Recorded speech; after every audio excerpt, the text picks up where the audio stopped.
Every time Dad grills. Why do you got that thing?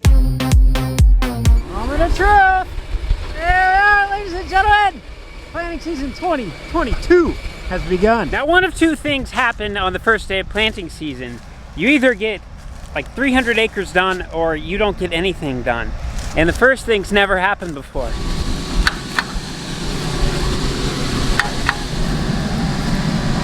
Hey now, I don't see a wide load permit on that load. Oh geez, he's way down in the ditch. Geez, Dad.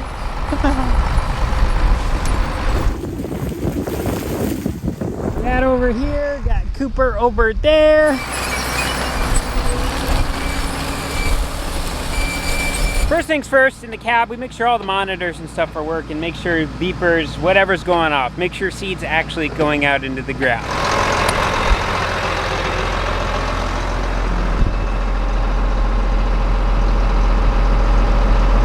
We come back here and we can see we have the furrow open. That's where the seed falls down into. And then we go back a little ways and then we have all these little marks. That's where our closing wheels have gone and shut the furrow. So it's completely encapsulated the seed with soil. So I'm looking to make sure that our furrow is right in the center of our closing wheels. Because if it's not, then our trench won't close. So here's a great example. Our furrow is not closing. There should be nothing here. We can look right down that and we can see seed in the bottom. So this row looks pretty good. Then I take my putty knife and I dig down a little slot right here. And then I keep just chunking away little bits at a time, just like so, until I find the seed. Now I want to make sure we have good seed to soil contact, meaning we don't have a bunch of air pockets around the seed. And here, looks to be pretty good. Then I take my little seed measuring tool and we're going to put it right on the bottom of the seed. And we are going to see our depth. We are right at 2 inches. I think we're pretty good.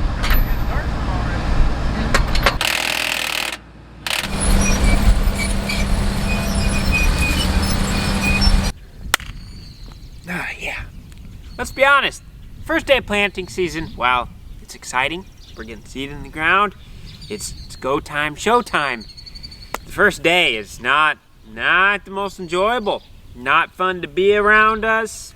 The work we're doing, we're kind of annoyed because we got a rain coming and we got stuff that we set up wrong and one of us wants to fix it and then another one of us doesn't want to fix it because they want to get planting because rain's coming. And the one's like, we need to fix that because that's costing us a lot of yield by not having that set up correctly. And the other one's like, I know, but we got rain coming. And if we don't get the seed in the ground, we're not gonna get any yield at all.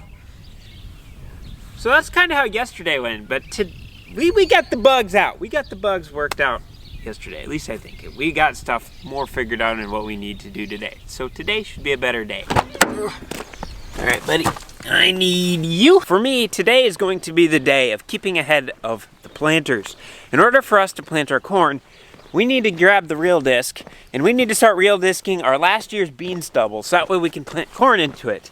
The problem is, I also need to be running the sprayer ahead of the planters that are currently planting beans right now. So that way the soybeans don't accidentally get a couple days of nice heat and sunshine here and start popping out of the ground. And then we can't spray our pre-emergence herbicides. Hey, pigeons, get out of there. But before we do any of that, we need to fix the closing wheels on the 24-row planter. They're all wonky and they're not closing the furrow how they should. And that could be a major yield reductor. So that is first up on the list. Well, second up on the list because we need to put this GPS receiver on top of the Massey. Perfect. How'd you make out on that planter? I got the 16-row about done. I didn't get anything done at 24. Are you going down there to work on it now? Yeah. I'll show you what I mean about the seed furrow not closing. Our closing wheels are not centered. This is the center of the furrow, and then that is where our closing wheel's pushing. It's right on the edge. We can still see the opening. It shouldn't look like that. We should basically have, let's see, I get out some tire tracks. Man, about all these rows are like that. You can see the furrow.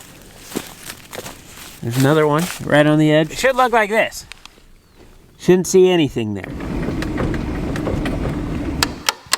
So basically, right here between the closing wheels is not lined up perfectly with that orange thing sticking down. we got those done now. Since we're still waiting for Cooper to get back here, I'm gonna see if I can get the sprayer started. Maybe get a couple loads burned off here. Get back ahead of the planters. We're gonna change the transmission filters, transmission oil.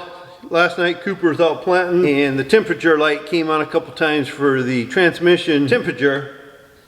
But I need to crawl up, check the transmission cooler too. It should be clean because when we were done last year, we power washed this thing up. We cleaned. But not saying some more crud blew up on the radiators or something, covered them up. So we need to go up check them out too. But we were just thinking maybe we better change oils and stuff on that. Trying to think why it's running cool, hot. We want it to run cool.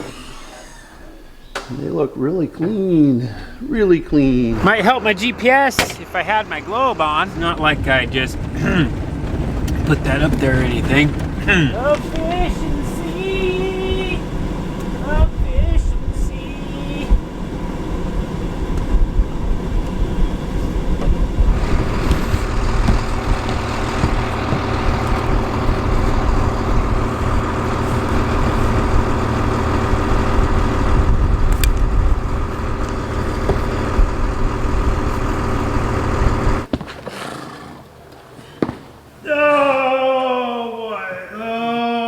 Drain this filter. Sounds like coals on the way up. Sounds like a fuel filter on the big sprayer. I could hear him out in the field going. So we're gonna change that real quick. One of them days we're not getting to the field too fast. Oh,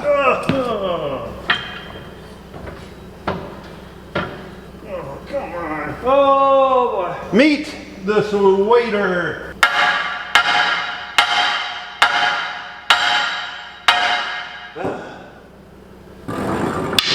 We got around Dad's house done, we got west of Dad's done, the Hanson farm, and then we just got started on the bush farm when we ran out of spray. Now here's where it gets a little awkward on the logistics side of things. We need 2 loads for the bush farm. It's 110 acres or so. We can do 67 acre batches. So now I have my semi-trailer down at the main heated shop right now. I need to bring that back up and fill it up because it's empty. So we'll fill it out of that white tank and that'll fill the entire trailer. Now once we get the bush farm done, we have 208 acres right behind my house. And then down the road a mile, we have Orland's farm, which is 108 acres or so.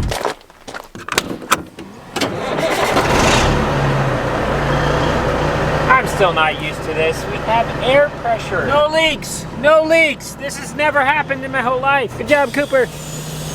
Grind it till you find them, baby.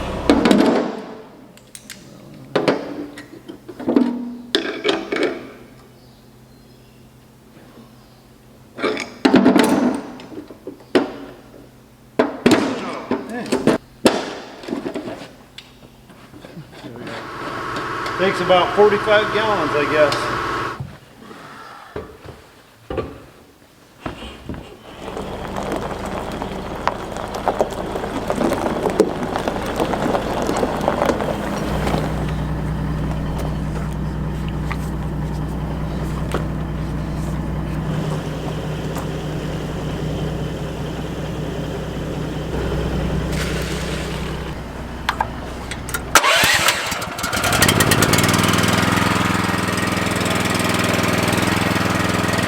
Got Cooper on the backside of the tractor here. There's a little air breather for the transmission they recommend changing. You want me to stick this under you so you get a little higher? You need my expert assistance? You'll stick your hand down there a little ways and there's a little hole underneath the pipes. And there's just, it's gotta be one, like right in the way. I don't know how we can get that out of the way. Then we gotta somehow try to take this little bugger down in there. You got the old one out. I don't know how you got the old one out. Here's what we got. We're trying to get, can even get into it. That hole there. Day 2 of planting is not going very well so far. 6 p.m. We've planted exactly 0 acres today. Haven't even left the shop with the tractors. And we still don't know if we got the problem fits as the thing either.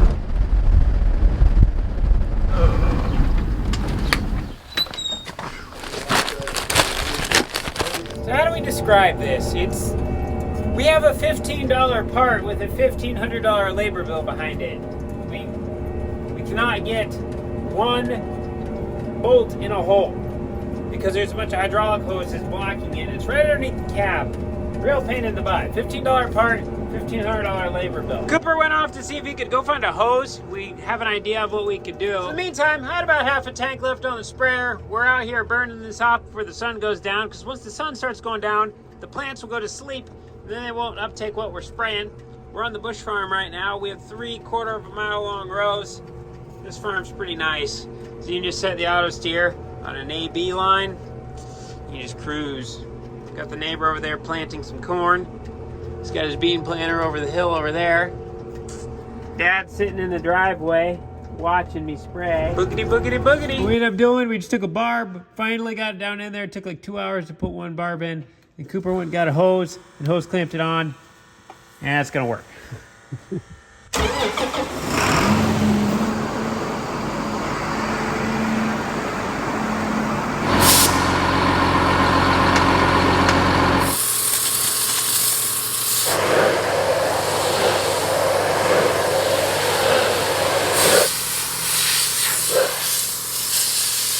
It only took 12 hours, but we are now ready to line our closing wheels with our disc openers.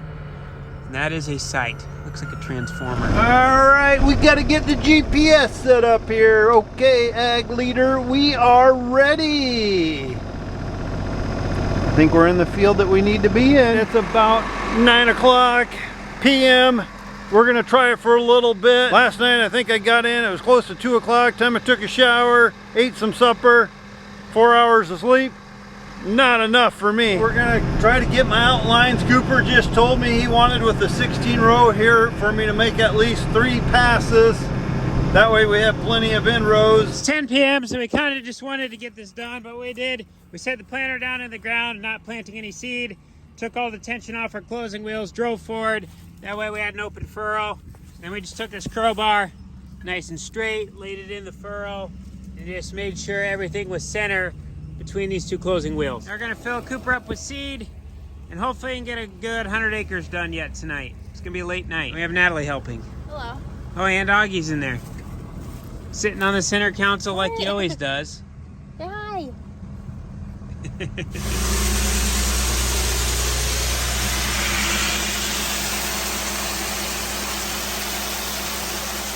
That white stuff he's putting in there is talc, basically crushed up chalk. When it goes down that hole, it helps the seed slide down all those white tubes that go to the row units.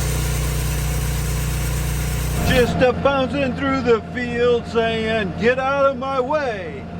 Get out of my way. I'm running an AB line, so I have to run straight, and they're right in my way. We gotta fill the planter tonight, and it's about 10:30. I'm getting hungry, I'm tired. Might run to midnight tonight, and then I'm calling it a night and go home and eat and go to bed.